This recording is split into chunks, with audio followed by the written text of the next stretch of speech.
Arena. I love this particular. Let's continue playing a little bit Magic Arena. I love Magic Arena. I love this particular deck. I'm still playing my RDW red deck win. Let's start my first game. Hopefully we get a good hand. Let's see the hand. 4 lands, 1 Favorite Champion, 1 Shock, 1 Annex. It's not a bad hand. It's not a good hand. 4 lands for this particular deck. It's too much.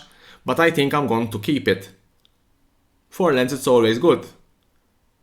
It seems that we're going to play against Elaro's deck. So let's put our Favorite Champion first. Favorite Champion resolve. Let's see if he has some sort of shock. No, it's a cycling deck.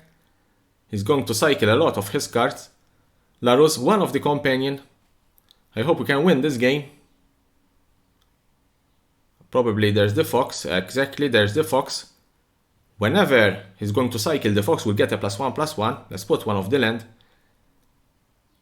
Let's try to attack with Favorite Champion. I don't think he's going to block. Unless he's going to cycle, block and cycle. Which probably I will shock. No, he didn't did that. He's afraid I have something in play. I'm waiting for his cycling.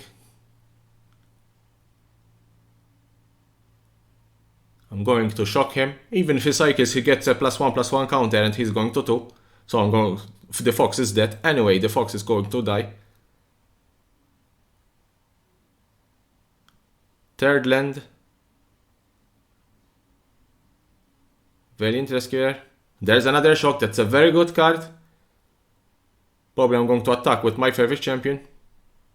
Favorite Champion.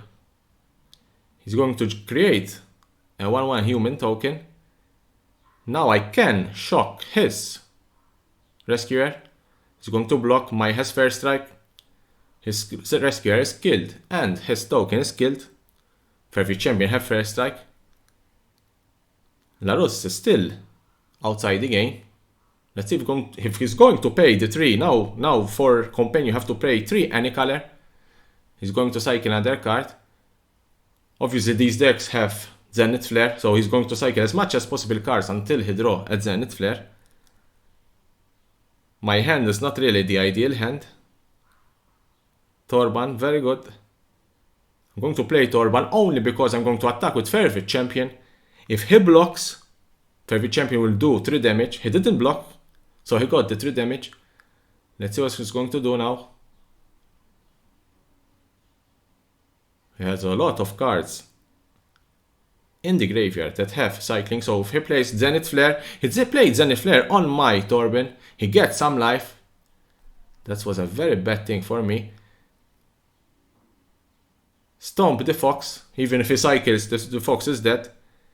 Now I can put in play the Annex or the Giant. The Annex goes in play. This is a very good game. It's a very long game. He has 6 lands. I have 5 lands.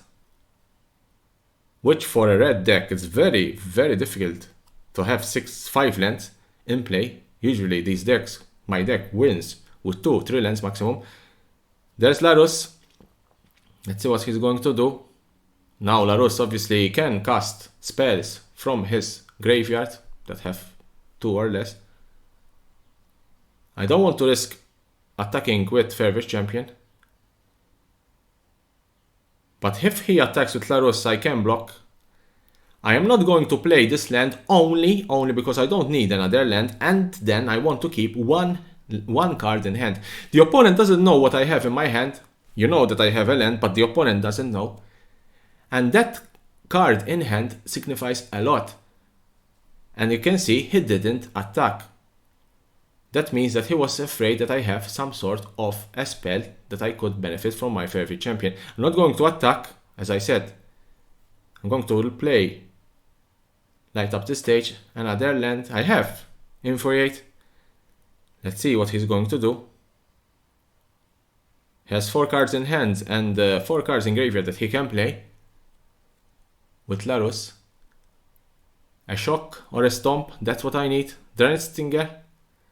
That deals 1 damage. He cycles the fox. No, he plays the fox. Drained Healer. Now he's going to combo off. He has a lot of cards in play that benefit from cycling. The only way that I can win this game is having Embercleave. Let's see what he's going to do. Embercleave is the only card that can save me if I get an Embercleave. That's why I'm going to play Light Up the Stage, trying to find an Embercleave. And there's Embercleave. That's a very... Embercleave, Infuriate, on Anax. I think the game is in my hand. Let's see what he's going to do. Let's see if he's going to block. He's going to cycle. He's going to pump up his Fox, create tokens, do some damage. But obviously my Embercleave will do a lot of damage. Embercleave, Infuriate. Sure, it will do a lot of damage. He's going to block with the token, Anax, and the Giant. He has to block everything. If he does not block everything, he's dead. He block. He's using his tokens. If the Fox blocks my favorite champion, I'm going to play Embercleave on Anax. Anax will get a lot bigger. And then Infuriate. Embercleave on Anax. Anax, it's an 8-4. Now it's an 11-6. He blocked Anax with only one token. And there's the win. That's something that you have to learn. When someone playing this particular deck attacks with everything, it means there's Embercleave in his hand. And there's the victory. Very good victory. Anax, Embercleave, Infuriate. It deals a lot of damage. He was at 18 and I won. Second game. This is another second game. Another second game against a companion. Now it's the time of Euron. Opening hand, not bad. As I said, this particular deck wins with two lands. 2 lands, it's enough. I have 1 Grim Initiate, 1 Shock, Robber of the Rich, Runaway Steamkin, Embercleave. The hand, it's a very good hand as we're waiting for our opponent. We're going to keep the hand. I'm not going to mulligan this hand. It's a very good hand. Gives me a lot of opportunities. I hope it's a fast game. I don't want to stay here waiting hours. 1 land, Grim Initiate. Next turn is Runaway Steamkin or Robber of the Rich. Depends what he's going to do now. It's his turn.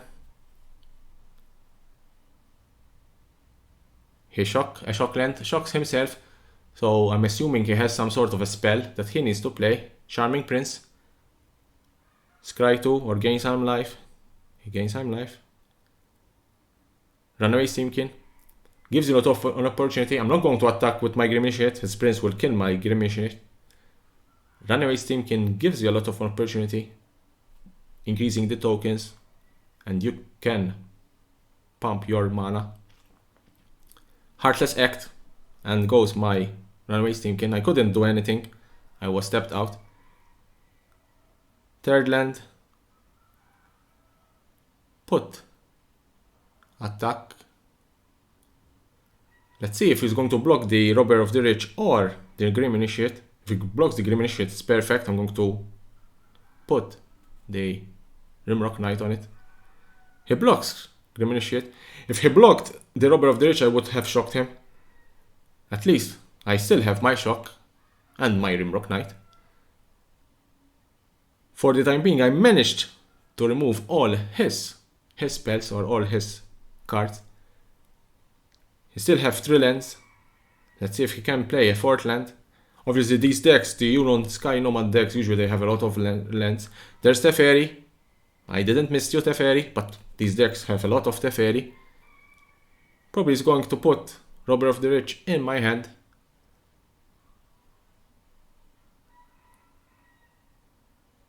Play Robber of the Rich. Play another land.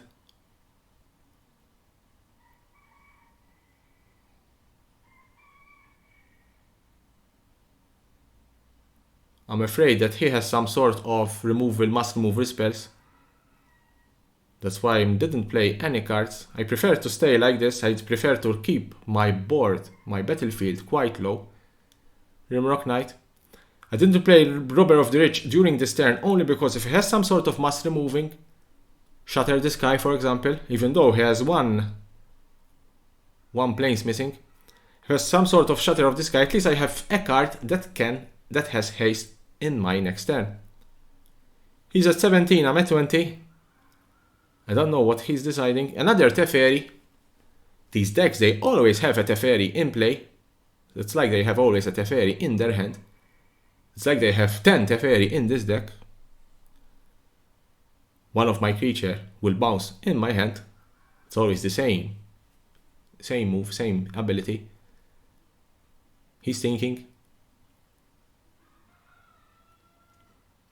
Come on, what you're going to do? You have only two things. Or you bounce a card, or you do the sorcery thing. He bounced a Robber of the Rich.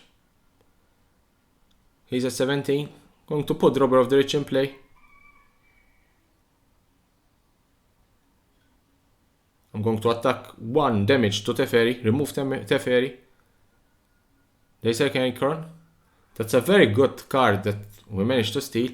Now I can put Embercleave. Teferi was blocking my Embercleave, or was blocking my instant. And with the first strike of Grim Initiate, I managed to put my Embercleave on the Rimrock Knight. Let's see what he's going to do. Out of Kaya, 3 damage to my creature, and he gains 3 life. I still have my Embercleave. Remember that I steal an Acorn, so probably I'm going to attack and trying to steal to cast the Acorn. That's what I'm going to do. That creature has flying and has lifelink, and it's one of the winning condition for this particular deck, so casting that creature removes the winning condition from that deck. He's at 11, I'm at 20. It's a very nice game. It's a very long game. I'm sorry about it, but it's a very nice game. Even another Teferi, he's going to bounce another card, or he's going to take back the Acorn. Let's see what he's going to do. He takes back the Acorn. It's a very good move from his side. Even though a red deck does not really have a lot of strategy, but when you play against certain decks like this one, you need to think a lot. So now I have a Torbran. I'm going to play a Robber of the Rich. Embercleave on Robber of the Rich. That will be 6 damage to him and 8 damage to him. The only reason why I did this, it's only because next turn there's Torbran, and I can play Torbran and do 4 damage with the shock. So he's at 5. If next turn he doesn't have anything that he gain life or remove my creatures, let's wait for his move. Come on. You're at 5, I'm at 18. You need only something to remove all my creatures. I still have the Grim Initiate, which if he dies, I can create a 1/1 token, which, considering that I have the Embercleave and considering that I have a Shock and a Stomp in my hand, I can do the damage that I need. The Formation Campaign, I have to remove a card. It's a very difficult decision now. It's a very difficult decision. He has 2 mana open. I need to discard a card. I discarded Torbran. Having 2 mana open, that means that he does not have any way to remove my creatures. He cannot play Shatter of the Sky. 3 lands, a shock land. Let's see what he's going to do. Another Deformation Campaign. He stepped out. So I will remove just 1 card from my hand and I'm going to win the game. He cannot do nothing. Just remove the shock and another. Now the win is there. He conceded, he knew that he was going to lose, and there's the win. As always, subscribe to my channel for more and more interesting videos about Magic the Gathering and some more play of Magic Arena.